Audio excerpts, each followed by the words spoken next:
Bonjour et bienvenue à tous. Le monde des IA est un monde qui est constamment en évolution. Il est en évolution perpétuelle. Et la dernière nouvelle qui fait le buzz en ce moment, c'est que OpenAI a sorti son modèle O3 Mini. Il a donné accès à son modèle qui est de type cost-effective, reasoning. Donc, c'est-à-dire que c'est un modèle qui est orienté pour le raisonnement, mais à faible coût. En fait, le but est tout simplement de concurrencer les modèles d'IA chinoises, notamment DeepSeek R1, qui a fait un gros buzz et qui a fait des pertes, qui a généré des pertes sur le marché de la bourse des entreprises américaines. Pour rappel, Nvidia a perdu plus de 500 milliards de dollars en une journée dans la bourse suite au buzz de DeepSeek, suite à l'arrivée de DeepSeek. Et donc, la réponse des entreprises américaines, notamment OpenAI, qui est le leader sur le marché du côté des États-Unis, est la sortie de ce modèle qui est censé concurrencer DeepSeek. Alors voyons ce que va proposer OpenAI O3 Mini dans cette vidéo. Tout d'abord, comme je l'ai dit, O3 Mini va cibler le raisonnement. Le but de ce modèle va être de proposer un modèle de raisonnement qui va être accessible pour moindre coût. C'est donc un modèle qui va être spécialisé dans les STEM, tout ce qui va être mathématiques, raisonnement, codage. C'est un modèle qui est entraîné pour ça. Et ça va être très intéressant pour nous sur cette page, notamment parce qu'on aime bien utiliser les modèles d'IA, mais surtout pour construire des choses, pour construire des programmes. Et donc, si O3 Mini est facile et entraîné pour ce type de raisonnement, ce type de tâche, alors cela va nous intéresser. On va donc voir les mesures de test que O3 Mini propose. Comparé à O1, O1. On voit qu'au niveau des tests, on a trois modèles qui sont sortis, O3 Mini Low, O3 Mini Medium, O3 Mini High. Et on voit que le O3 Mini Medium, par exemple, se situe plutôt pas mal comparé au modèle O1. Le O1 qui est le plus cher, c'est celui qui est proposé à 200 dollars par mois en accès illimité, hein, quand même. Et là, par exemple, le O3 Mini High se débrouille même mieux sur tout ce qui va être sur tout ce qui va être des tests de compétition de type mathématique. Pareil pour les PhD level, donc pour tout ce qui va être connaissance en sciences, il va plutôt se débrouiller pas mal et ainsi de suite. Mais surtout, ce qui va nous intéresser, c'est la partie codage. La partie codage aussi, O3 Mini se débrouille pas mal. Et d'après les premiers retours, les gens sont plutôt convaincus de ce que peut proposer O3 Mini. Donc, plein de mesures qui sont, voilà, qui exposent que leur produit est plutôt bien calé, hein, même si je pense qu'ils l'ont sorti un peu plus vite que prévu pour faire face à DeepSeek. Souvent, les entreprises, quand c'est comme ça, hein, j'imagine, ont des projets, des sub-projets, des sub-sub-projets, vous voyez, des petits projets.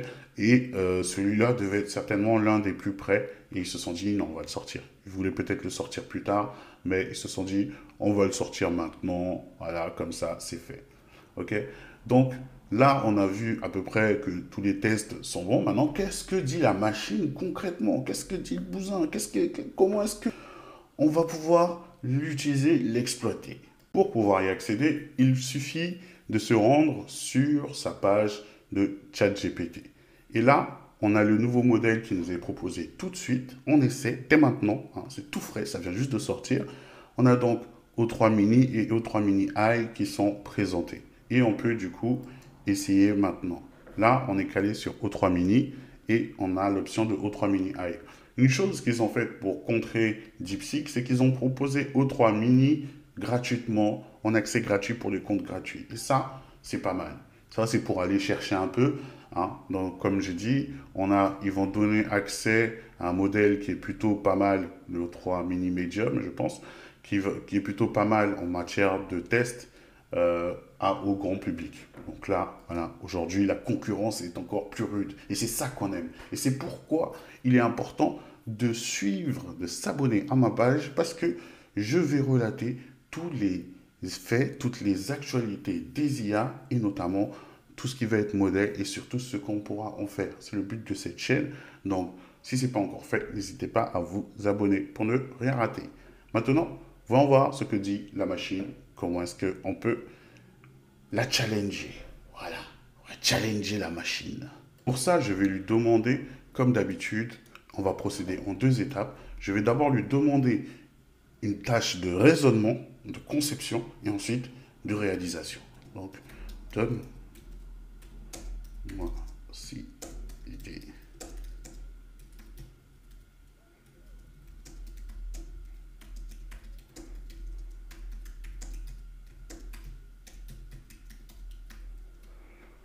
Donne-moi 6 idées de jeux à coder en HTML, CSS, JavaScript. Voilà.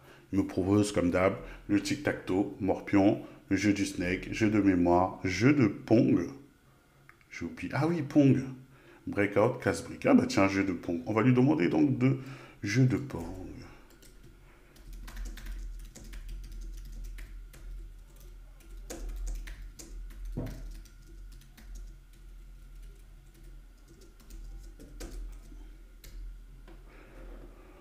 Peux-tu me donner le code? Et là, on voit que il est en train de y réfléchir. En quelques secondes, il est arrivé à pondre le code. Ils ont commencé à changer la syntaxe, enfin la manière dont il se comporte lorsqu'il fait du raisonnement, parce qu'avant, ce qui a été reproché et ce qu'on a apprécié, ce qu'on apprécie dans DeepSeek, c'est qu'on voit tout de suite les lignes de code. Voilà, on le voit comment est-ce que, par exemple, si je reprends le même script, que je le rentre dans DeepSeek, voilà, là on voit qu'il réfléchit. Là, on voit qu'il prend du temps et surtout quand tu vas commencer à réfléchir, on va voir le texte apparaître. Et c'est ça qu'ils ont voulu reproduire avec ce modèle, c'est qu'ils ont voulu donner un peu voilà, ce côté où on voit ce qui se passe derrière. Ça, c'est très intéressant.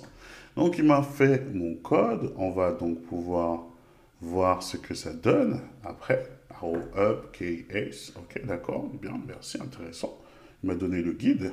Donc, on va copier le texte et on va le coller. Et voilà, on a le pont qui se met en place. On va voir comment est-ce que ça réagit. Alors, si je rentre dedans, bon, on n'a pas la prise en compte. Pas.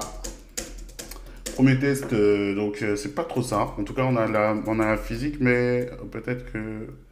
Non, ok. Ah.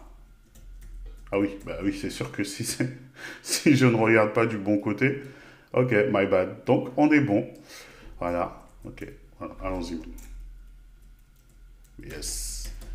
Ok. J'aime bien la manière dont on voit. Ah, mais là, par contre, ce qui me manque, c'est que l'autre ne bouge pas. Moi, je bouge, ok. Mais l'autre ne bouge pas. Ok. Bon. C'est un test qui est validé au final, donc. Voilà. Donc là, on voit la capacité de codage, qui est plutôt pas mal, qui avec un mode de raisonnement, qui, voilà, pousse. Je vais demander, peux-tu m'ajouter un player?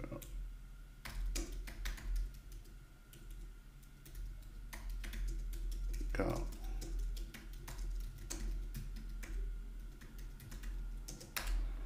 peux-tu m'ajouter un player automatique car je n'ai pas d'adversaire. Donc après son raisonnement, voilà, en termes de rapidité, franchement, la promesse aussi elle est tenue parce qu'ils ont dit que c'est un fast model reasoning. C'est vrai que sur les autres modèles, on attend un peu, on devient très vite impatient de nos jours, hein.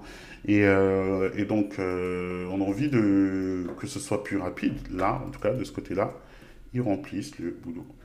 Ok, donc...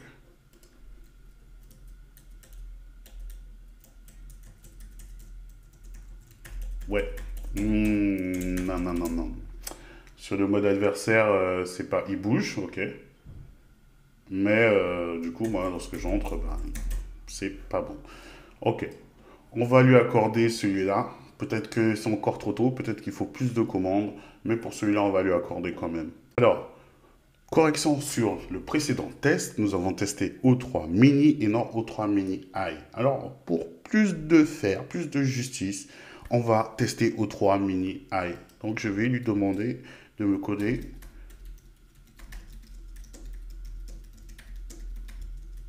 d'un Space Invader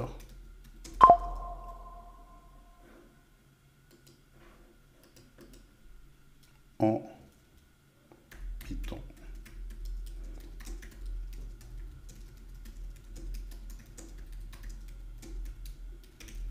Et de me donner le guide pour le lancer. Et donc là, on va voir le raisonnement. Le raisonnement va être donc un peu plus long. Là, on utilise le modèle plus puissant. Pour une tâche un peu plus complexe, là, on a le temps de voir finalement comment est-ce qu'il écrit. Et si on veut fermer, on cache comme ça. Mais toujours intéressant de voir. Donc, setting up game, sketching roadmap, arranging, d'accord. Une fois que c'est bon, il me donne tout le code. Donc, pour mon jeu Python. Oh, code rapide, hein. Guide d'installation et comment lancer. Ok, d'accord. Maintenant, on n'a plus qu'à voir comment est-ce qu'on va lancer tout ça. Pour ça, je vais donc aller créer un dossier test dans lequel je vais entrer le nom de mon fichier. Je vais copier le contenu de mon fichier. Ensuite, il me dit, on va passer à l'installation. Donc, on va installer Pipe. Voilà, on a installé le plugin comme ils ont demandé. Et là, on lance la commande.